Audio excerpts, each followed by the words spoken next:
মনে করেন এমন দিন যা এই যে বাচ্চা কাচ্চা নিয়ে আমি না খাইও থাকি ওই দিন সারাদিন না খাইয়া থাকা ভর আমি যাই 2 কেজি চাল আনছি একজনের কাছে ওই চাল 2 কেজি আর মনে করেন দিতে পারবো না কিভাবে দিমু বাচ্চা 350 টাকা কামাই করে ওই 350 টাকা দিয়ে ওই যে বললেছিল মনে করেন কোন মানুষ ওই তো 50 টাকা খরচ করে এলা তখন বাবা তুই যে 50 টাকা খরচ করলি আমি এখন কি করবো ওই 150 টাকা দিয়ে ফেলে ওই 150 টাকা দিয়ে মনে করেন জায়গা চাল আনি ওই যে নিয়ে বাচ্চা কাচ্চা নিয়ে এইভাবে আমি খাই।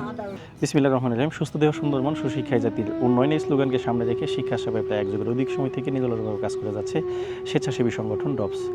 এই শিক্ষা সেবামূলক কার্যক্রম করতে গিয়ে শেরপুরের প্রত্যন্ত গ্রাম অঞ্চলে গিয়ে কিন্তু অনেক অসহায় মানুষের দুঃখ কষ্ট শোনার সুযোগ হয়ে থাকে। আমরা শেরপুরের নালিতাবাড়ি উপজেলার পুরাগাঁও ইউনিয়নের বাতকুচি গ্রামের একটি পরিবার, আমরা কথা বলবো রাবেয়ার সাথে।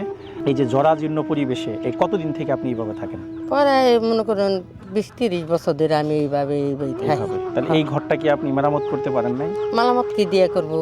পাত্তরা সারালি পাত্তরা সারা রাত্রিরা জায়গা যায় কাজ কাম করি কইরা মনে করুন বেলা 2টা-3টার দিকে আসি হাইরা ওই যে জিরে আনি কামাই করে গাড়ি ভাড়া ভরা দিয়ে ওই যে ওইটি খাই বাচ্চা কাচ্চা নিয়ে কম দামে 2টার পাতলা টিন কিনছিলাম কিনে দিয়ে এইভাবে থাকতেছে আমি বেড়া গোড়া ওই যে দিয়েই কাটি কুটি করি কইরা হাইরা এই যে বন্যায় মনে করেন কিছু নিচাগা বন্যায় নিয়ে হাইরা ওই যে এইভাবে আমি এখন এটা হেরা তক্তা মক্তা দিয়া জোড়াজারি দিয়া মনে করেন আমি থাকতাছি খাইতাছি বাচ্চা কাচ্চা নিয়ে কবর হার ক্ষয় যায় হাইরা তখন আরো আমি কাজ কাম করতে পারি না ওই যে বাচ্চা ছোট্ট বাচ্চারা ওই কাম কাজ করে আনে ওই আমি খাইতাছি। কি চান আপনি? বাবা আমি আর কিচ্ছু চাই না, একটা ছোট একটা ঘর চাই আমি যুগে আমার একটা ঘর দিয়া দে হাইরা বাচ্চা কাচ্চা নিয়ে চিরকাল আমি ওরে গিয়ে আমি মরেও যুগে যাই আমার কব্বরও কব না আমি ওর দ্বারা এতটুক শান্তি পাইছি আমার বাচ্চা কাচ্চা হয়ে রেখে দোয়া করবো।